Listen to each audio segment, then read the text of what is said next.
Hi అండి, సింపుల్గా ribbon పకోడీని ఇంట్లోనే ఈజీగా మనం మురుకు చేసుకున్నంత ఈజీగా ప్రిపేర్ చేసుకుందామా. చాలా బాగుంటుందండి. ఫెస్టివల్స్ అప్పుడు ఇవి ఎక్కువగా ప్రిపేర్ చేసుకుంటారు కదా. మనం పిల్లలు స్నాక్స్ కావాలి అని అడిగినప్పుడు కూడా వీటిని చాలా సులువుగా చేసి ఇవ్వచ్చు. చాలా బాగుంటాయండి. ఒకసారి ఈ ప్రాసెస్లో ట్రై చేయండి. ఇప్పుడు దీనికోసం ముందుగా 2 కప్పుల పొడి బియ్యం పిండిని తీసుకోవాలండి. జల్లించి తీసుకోవాలి. తీసుకున్న తర్వాత 1 కప్పు శనగపిండిని తీసుకోవాలి. దీన్ని కూడా జల్లించుకోవాలి. ఇప్పుడు ఇందులోకి 1 teaspoon red chilli powder వేసుకోవాలండి. కారం వేసుకున్న తర్వాత 1/2 టీ స్పూన్ వామును వేసుకోవాలి. 1.5 టీ స్పూన్ నువ్వుల్ని వేసుకోవాలి. వేసేసుకున్న తర్వాత ఇప్పుడు రుచికి సరిపడా సాల్ట్ వేసుకోవాలి. నేను ఒక 3/4 టీ స్పూన్ వేస్తున్నానండి. ఒకసారి టేస్ట్ అనేది పొడిపిండి ఉండగానే ఒకసారి మిక్స్ చేసుకొని ఉప్పు కారం కరెక్ట్గా ఉన్నాయా లేదా అనేది ఒకసారి రుచి చూసుకోవాలండి. చూసుకున్న తర్వాత అన్నీ పర్ఫెక్ట్గా ఉంటాయి.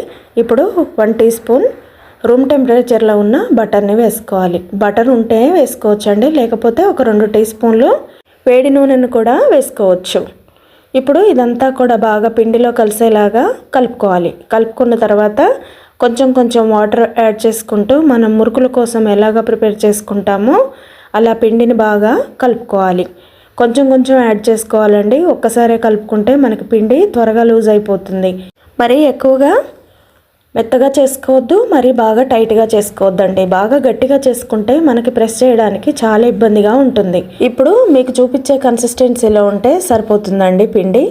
ఇప్పుడు ఇలా పూర్తిగా కలుపుకున్న పిండిని పక్కకు పెట్టుకొని మూత పెట్టుకున్న తర్వాత ఇప్పుడు మీకు చూపించే లాంటి ప్లేట్ తీసుకొని మురుకుల పావుకి పెట్టేసుకొని లోపల సైడ్ అంతా కూడా ఆయిల్ అప్లై చేసుకోవాలి. మనం ప్రెస్ చేసే మురుకుల పావుకి కూడా ఆయిల్ అప్లై చేసేసి ఇప్పుడు కొంచెం పిండి తీసుకుంటూ మురుకుల పావులో పెట్టుకోవాలి.